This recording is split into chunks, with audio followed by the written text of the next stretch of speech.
Hello, today we're going to be talking about the six techniques how to get things done and how to avoid procrastination. So, procrastination is one of the biggest challenges people have. It leads to undesirable results. We don't get started on the things we need to do, we don't feel motivated to get things done, and worst of all, you don't even know why you're doing it. There's an internal conflict. One part of you knows that you should be working on this project, but another side of you thinks it's okay not to do anything. So why do we procrastinate? Because that it comes down to a very simple concept that we call pain and pleasure principle. We do things to gain pleasure or to avoid pain.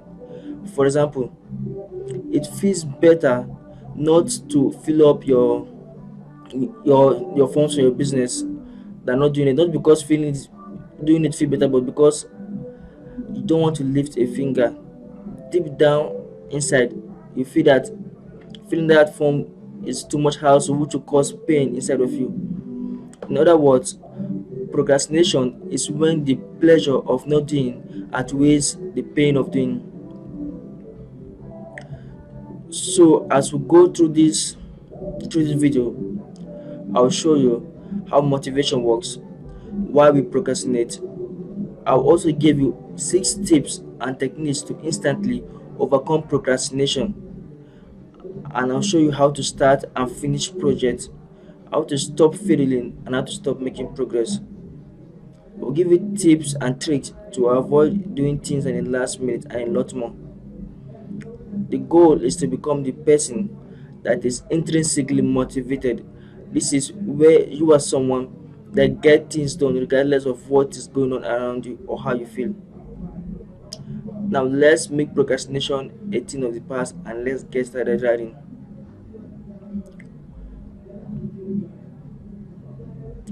To truly understand procrastination, we have to cover how motivation works.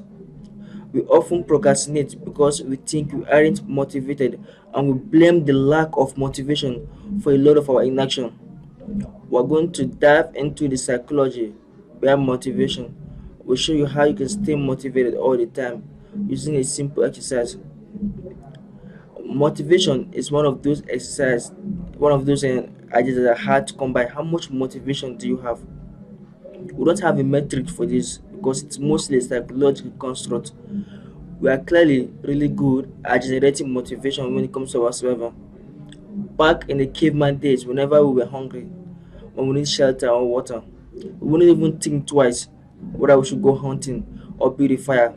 We just did because we needed to survive. Nowadays, the struggle to survive is not as strong. We have access to abundance of food, water, and shelter.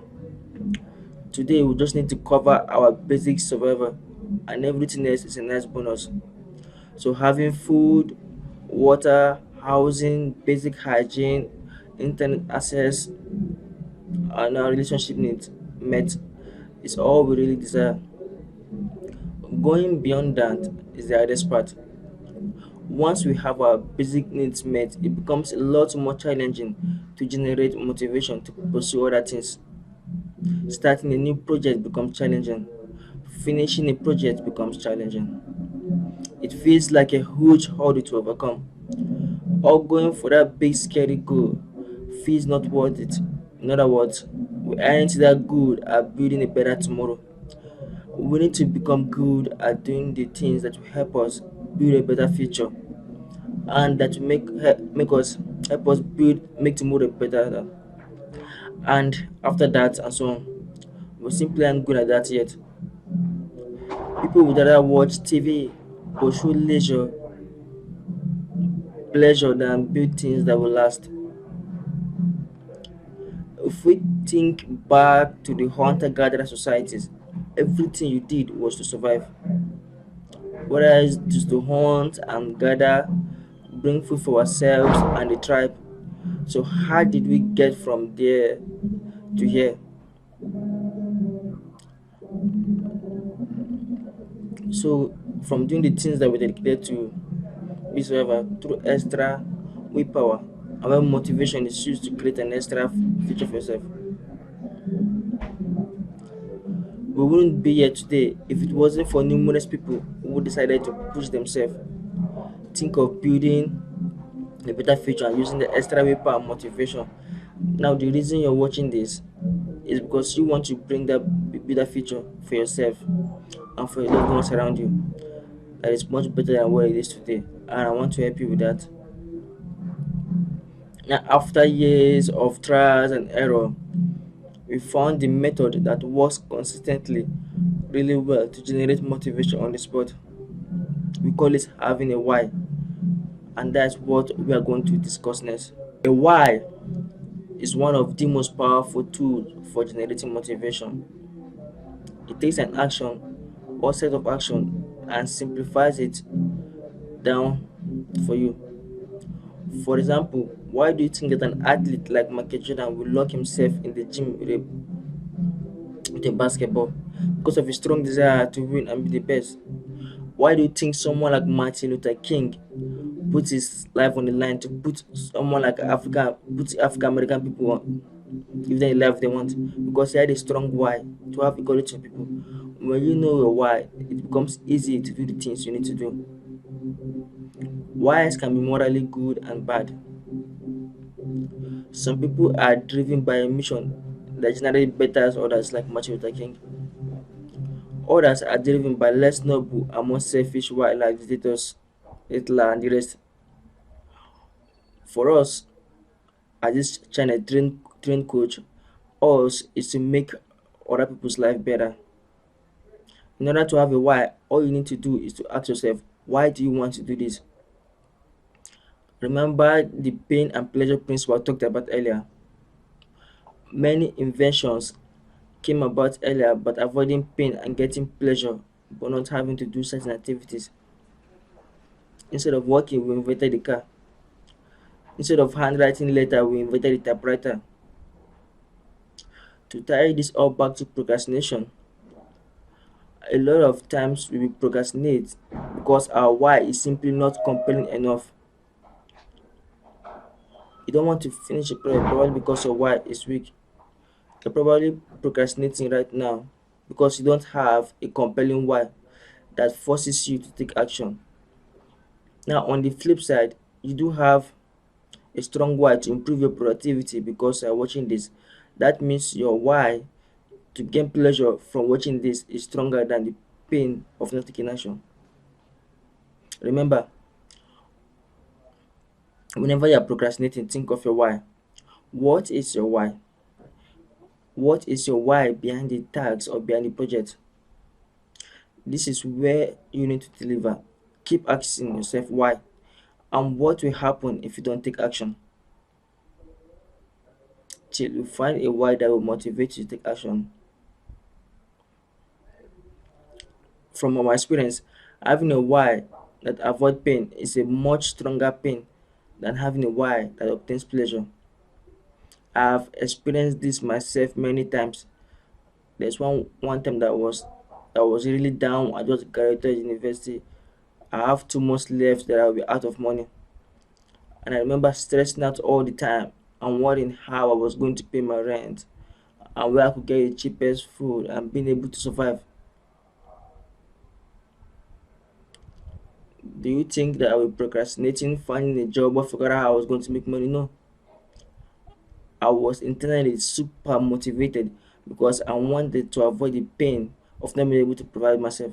So my why was being able to support myself. It was really strong at that time and it compelled me to do a lot of work. So how does having all of these tie into motivation and overcoming procrastination? You have probably noticed by now that having a why, a reasonable why, a one liner that explains the purpose of what you do will motivate you to get to work. A lot of time we procrastinate because our why is not compelling enough to motivate us. If there is no strong why about a project or what needs to be done, you are more likely to procrastinate until it becomes important enough to do it. For example, a lot of people do things last minute because they don't know their why and they procrastinate on it till the very last moment. Now all of a sudden their why changes, because if you don't do the work, you have to face the negative consequences, which, as you know, you want to avoid at all costs. Why do you think the majority of people file their taxes 1 or 2 weeks before a deadline? Why do you think more university students pull online in the very last moment? It's because they don't know their compelling why that drives them to do the work. Instead, they are driven by why that avoids pain. And that why only comes up when the reality of negative consequences becomes real. So let me ask you this. Why are you procrastinating? What is your why? If you don't have a positive why that motivates you to get started, your why is just not good enough, or it's unclear. That's when you have to dig deeper until you find a why that will motivate you to take action. So, how motivation works? So, we are going to show you now our 6 techniques that you can apply right now to overcome procrastination. So, this is where the rubber meets the road. You have a foundational knowledge of what procrastination is, and now we're going to translate that into actionable techniques. As you watch each video, try to understand why this technique works based on what we have felt so far. Once you've made that connection, you get much better at beating procrastination. The 6 techniques that we're about to show you are the best techniques that you can use right now. Trust me. We have tried hundreds of different tips and methods, but these 6 are the best. Use them whenever you feel like procrastinating. Think of them as tools in your arsenal. Whenever you feel like procrastinating, pick one of these 6 techniques to get you motivated. And feel free to rewatch the videos or read the description below to see the 6 techniques whenever you feel like procrastinating. So in order not to make this video painfully long, what I did was I separated it into 2 parts. So this is part 1. So in order to get the part 2, you click below, you see a YouTube link where you can watch the part 2 of the video. And then once you get it, yeah, everything will be clear. You see all the 6 techniques that I'm about to show you. And remember, subscribe, like this video, and comment if you need any help. Thanks, and that will be all.